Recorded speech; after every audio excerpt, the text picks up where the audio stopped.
안녕하세요. 조용히 회사 다니는 사람입니다. 요즘 파이어족의 은퇴 이후 안정적인 자금 인출 전략인 4% 룰을 다시 한번 파헤쳐보고 있는데요. 간단히 말해서 우리 가족이 1년 동안 쓰는 돈의 25배를 S&P 500 같은 인덱스 ETF의 50%, 그리고 나머지 50%는 TLT나 TMF 같은 채권 ETF 말고 속칭 알채권이라고 불리는 만기가 되면은 약속한 이자를 주는 단기 채권에 투자하는 것을 말하는데요. 좀 더 찾아보니 뱅가드, 프루덴셜, 찰스 슈왑 같은 세계적인 금융사에서는 더 이른 나이에 저기은퇴를 하는 경우에 4% 인출 전략을 조금 수정해서 적용해야 하지만 죽을 때까지 돈이 떨어지지 않는 그런 확률이 높아진다, 이렇게 설명을 하고 있더라고요. 이 기사들은 제가 좀 더 읽어보고 유튜브에 소개를 시켜드려 볼까 합니다. 아무튼 이번 영상의 요지는 조기 은퇴를 목표로 하지 않는 분들이라도 주된 직장에서 퇴직하는 나이가 49살인 대한민국에 살면서 어떻게든 또 다른 직업을 찾아 나설지언정 자산 구조는 늦어도 50대까지는 회사 월급으로부터 자립하게끔 대비해야 최소한 살아가는 데 있어서 돈 때문에 서러워지는 상황은 피할 수 있지 않을까 생각을 하고 있습니다. 그럼 도대체 어떻게 재정적으로 조기 은퇴를 준비하느냐? 다시 원론으로 돌아가서 4% 인출 전략이 모든 것을 설명해 주고 있는데요. 제일 중요한 것은 우리 가정의 1년간의 소비 규모를 파악하고 요거에 25배를 곱해서 순자산이 얼마가 필요할지 가늠을 먼저 해보는 겁니다. 여기에 이제 쉽게 감각이 하는 것들이 있는데요. 먼저 지출을 통제한다면 얼마든지 누구든 경제적 자유를 조기에 달성할 수 있다는 점입니다. 예를 들어서 내가 만약 5월 100만 원 가지고도 살 수 있는 사람이라면은 1년에 1200만 원, 거기에 25를 곱하면 3억 원만 모아서 50%는 S&P 500 ETF에 나머지 50%는 미국 국채를 사 모아서 매년 4%씩 인출을 하는 거죠. 즉 1200만 원씩만 빼서 쓰면은 평생 일을 안 하고도 살 수 있다. 이제 이론적으로는 그렇게 보고 있습니다.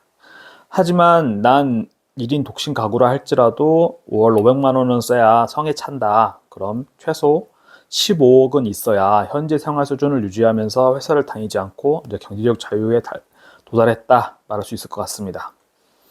이와 같이 제가 생각하기로는 회사로부터 조기의 이별을 통보하는 데 가장 쉬운 방법은 자신의 소비를 먼저 파악하고 그걸 통제하는 것 같습니다.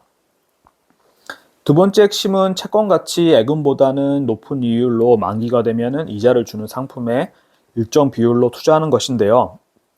여기에 추가로 정기적인 리밸런싱을 수행한다면 아마도 그 효과는 배가 될 겁니다. 무슨 말이냐 하면 예를 들어서 제 계좌에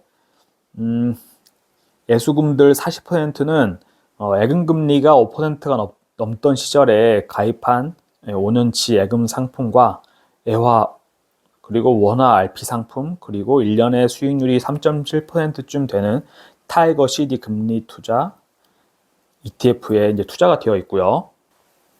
아직 이런 단기 채권의 비중을 40%로 할지 30%로 할지 정하지는 못했지만 S&P 500을 투자하는 데 있어서 수익률을 높일 수 있는 최고의 기회는 예상 밖에 모두가 괴로워하고 가급적 마주치고 싶지 않은 그런 대폭락 시즌에 얼마나 적극적으로 S&P 500 ETF를 매수하느냐인데요. 저처럼 포트폴리오 리밸런싱 전략을 염두에 두면 예를 들어서 지금 총 투자금 1억이 있고 S&P 500은 전체의 70%만 투자하기로 했다고 치고요. 따라서 이제 대표적인 S&P 500 ETF인 부에 7천만 원 그리고 연수익 3%짜리 단기 채권에 3천만 원이 투자되어 있다고 치면 S&P 500 주가가 현재 대비 50% 하락해서 반토막이 났다. 가정해볼게요. 그럼 VO 평가 금액은 3,500만 원 그리고 단기 채권은 여전히 3천만 원이므로 S&P 500의 비중은 그때는 53%가 되는 거죠. 그러면 단기 채권을 팔아서 저렴한 가격에 VO가 비중이 70%가 될 때까지 매수를 해주는 겁니다. 그리고 단기 채권은 다시 30%가 되겠죠. 그러면 이거는 이제 저가의 추가 매수를 진행하게 되는 셈이고요. 이후에 다시 상승장이 오면은 VO가 초기에 비해서 더 많아졌잖아요, 수량이. 그러면 그때는 이제 비중이 70%를 넘게 되는 순간이 올 거고, 이때는 비싸진 VO를 수익 실현해서 단기 채권을 매수하는 거죠. 그래서 다시 VO 70%, 채권 30% 비중을 맞추는 겁니다. 이런 리밸런싱은 저는 많으면 한 달에 한 번 월급 받는 날 또는 2020년 3월 코로나 팬데믹으로 인한 그 대폭락 시즌처럼 크게 하락하는 시기가 오면은 그때 한번 또 리밸런싱 하는 전략을 생각해 보고 있습니다. 재테크 방법은 뭐 이 정도 해놓고 실거주 한 채 보유하면서 살면은 별다리 할 거 없어도 충분히 노후가 대비가 되고 운이 좋으면은 이제 부자의 삶을 살 수 있지 않을까 생각하는데요. 이래가지고 뭐 S&P 500 얼마나 오른다고 이래갖고 언제 부자 되느냐 이런 생각이 드신다면은 일단 본인의 지출을 통제하는 것부터 해보시고, 그리고 노동소득을 올리는 거에 집중하는 것이 더 확실하고 빠른 방법이 될 거다 생각합니다. 최소한 투자하다가 실패하는 경우가 많이 낮아질 거고요. 그리고 실패했을 때 오히려 후퇴하는 경우가 또 발생하지 않을 거니까요. 누군가 이제 사업이나 다주택 투자 그리고 알트코인으로 단기간에 떼부자가 됐다는 소식이 간간히 들리곤 있지만, 그거는 당연히 매우 낮은 확률로 이제 운도 이제 따라줘가지고 아주 그 드문 케이스로 성공한 케이스이기 때문에, 그게 나의 이야기가 될 거다라는 막연한 꿈은 애초에 꾸지 않는 것이 어쩌면 인생 전반에서 좋을 수 있지 않을까 생각을 합니다. 네, 그럼 오늘 영상도 들어주셔서 감사합니다.